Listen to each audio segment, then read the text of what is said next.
and put it in there and hope it works. And there's definitely other alternatives if you're open to it, that I have witnessed miracles, and I'm actually writing a book about all the different things I've seen, so that I can help people understand this. But let's see, so my dog, physical. I talked about the woman with her arthritis. That was a very physical experience. I've had some clients. I had a woman who, when I was working with her, we had a vision together of a past life she had where she was a slave, and she was sharing with me her experience, what she saw, and how it was very painful. And empathically, I felt that she had died in the field in really extreme conditions, very, like overheating, and just like the feeling of being in the hot sun and just having your brain boiled. It was terrible. And this was a past life, but in this life, I would say she was, she was in her maybe 60s, and her whole life, she said she never felt free to just go outside. She always felt anxiety if she'd be outside. She never desired to garden or do anything like that, working with the land. And after we cleared that or clearing, she contacted me a couple of days later, and she came in and saw me and gave me a big hug and was just like, "Oh my God, Tanya, I cannot believe it, but I just feel different." And she told me that yesterday I was out gardening, and I don't know why, but I've never felt drawn to do that. And now all of a sudden I feel okay. Like I feel safe to be outside. And so this healing work can assist us at a level that doesn't even sometimes logically make sense. For those that are maybe new to this kind of work, it may really challenge your thinking, and be open to that. Be willing to allow your mind to be expanded and challenged, because it's really those who are open are the ones who are going to have the most amazing and profound experiences. And those who are very, attached to belief system or anything that limits or controls what is possible, they're going to be the ones that will have, more struggle as far as having shifts in their own experience. And it's only because of them. They're really the ones blocking that flow. So, water. I'll kind of walk you through an intuitive or clearing. Like what I do first of all is I will meditate and just bring my mind into stillness, and I will ask to have access to the Akashic records of the ones coming to see me. So whatever client's coming. And then I just tune in meditation, and I just let go and just allow myself to be an open channel to receive information. And then often when the clients show up, or even if I'm tuning in with them remotely and they live in, Texas or the East Coast, it doesn't really matter. I'll just intuitively have a feeling about what may be going on with that client. I'll start energetically tuning into them, and I'll just start to know things and feel things. And then when I meet with them, I'll explain what I'm about to do, and I'll have them just lie down either in their own homes, or if they're in my healing space, they'll lay down.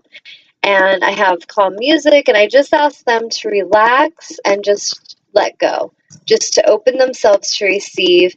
And I remind them to set their intention of what it is they're ready to clear, and to set their intention for what they're ready to call in.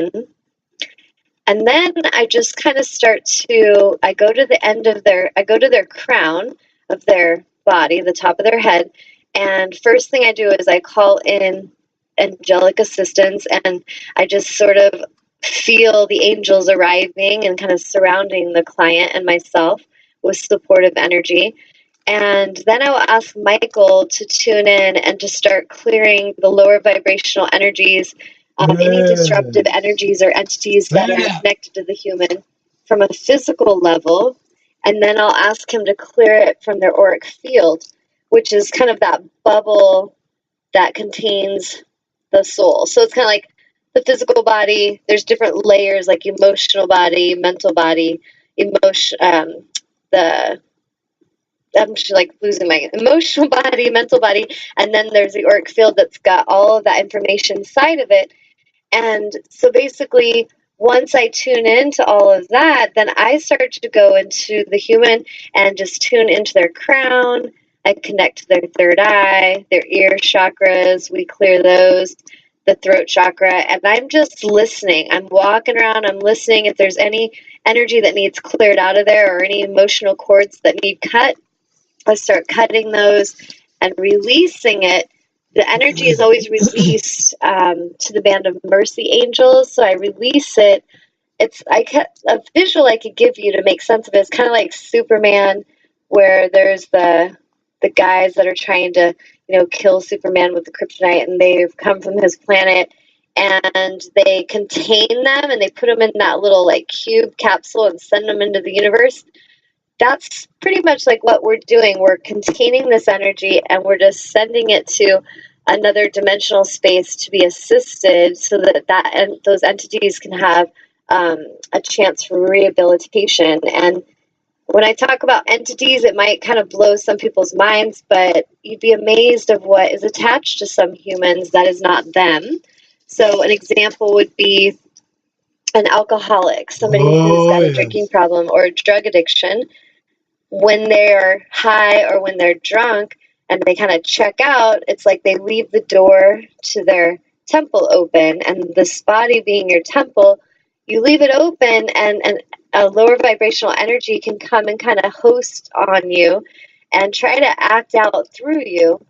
And that's I could do a whole show on just that right there. So if you're interested, let me know on that. But I basically am tuning in, and I don't really get too attached to like what is it, and we have to microscopically figure out every single dust particle in the dustpan. But we're just like dust buster. We're clearing it out. And then the highest priority messages, whatever is the most important focal point for the clearing, will be given to me and to the client. They'll have inner knowingness depending on how tuned in and sensitive they are.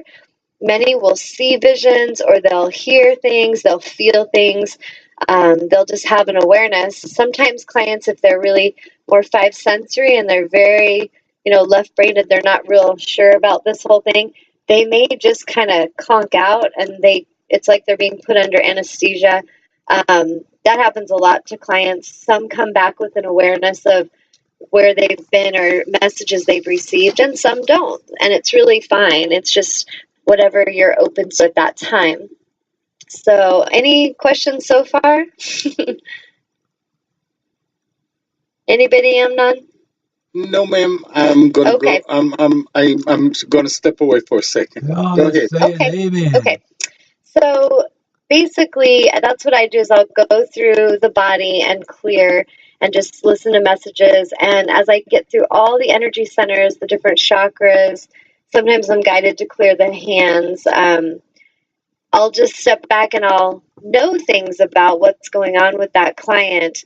And then after we do all the clearing work, we'll set the intention of what they're ready to embody. And I'll work with Archangel Ariel. She comes in and she assists in illuminating the client's body, illuminating their auric field, and raising the vibration of that client so that they are coming from a higher aligned space. And we activate unity consciousness.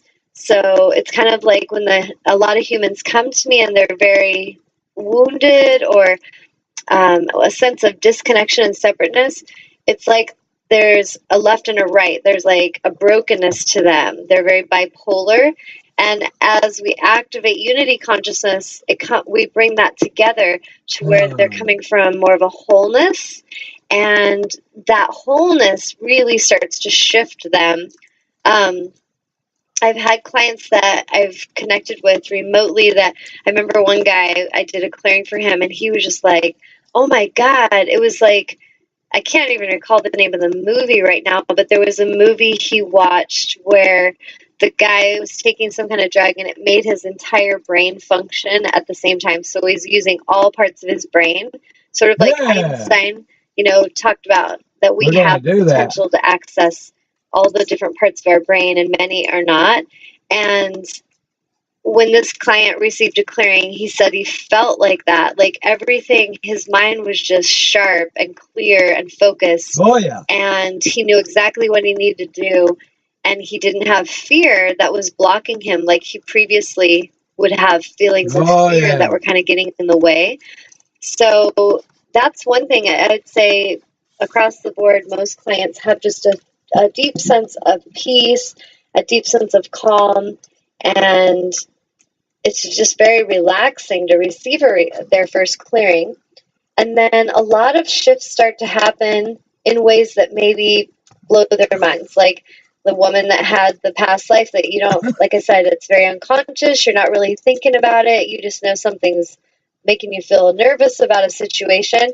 And then after the clearing, she just felt at ease. She felt good. Oh, yeah. And I think that all humans are here to enjoy life. We're really here to thrive and to enjoy our lives. We're not here to, feel like we're just surviving or trying to avoid something that we can't even understand.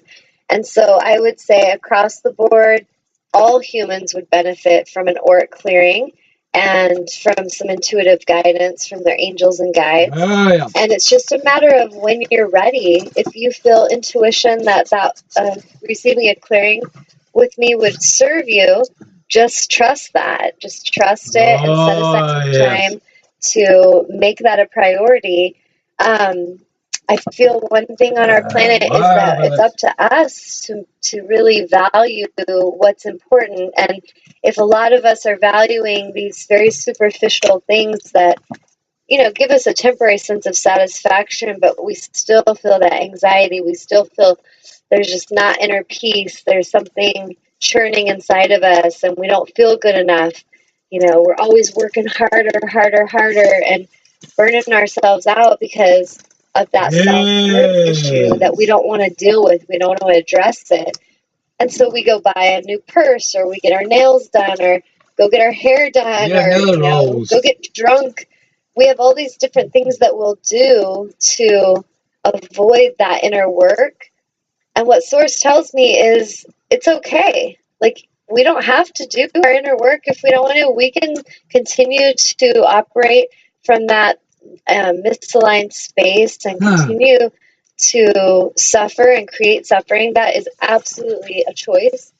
However, in the end, what you're going to have waiting for you is that work to do. So it's kind of like you can deal with that work right now and then have your life come into a greater balance and have the foundation of your life be laid with integrity and alignment and self-love, and then build everything in your life upon that. Or you can not really value that and just continue to build things on a structure that is not a solid foundation and have it continuously falling away, continuously creating disruption and suffering. And that's okay, because at some level, each of us will go through what we need to awaken. Each of us will, suffer as long as we need to suffer before we choose to find another way. So I would say the gift of angelic auric clearing is another way. And it's not the absolute only way. There's all different types of healers and assistants here that are here to serve humanity and assist us in healing and assist us in living more authentic lives.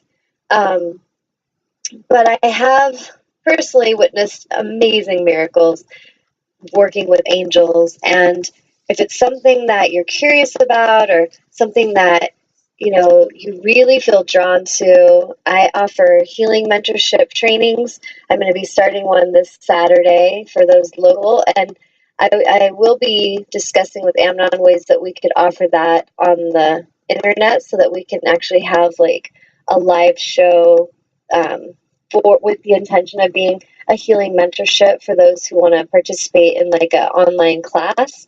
So if you're interested, please contact me and let me know that. Sounds good. But basically, there's assistance that is here for you. If you're ready, you need to do the work. You need to get in there and just step in and claim your power and realize that once you face those initial things that you've been afraid to face, they're gonna just fade quickly. Because if we're afraid of something from the past, it's over.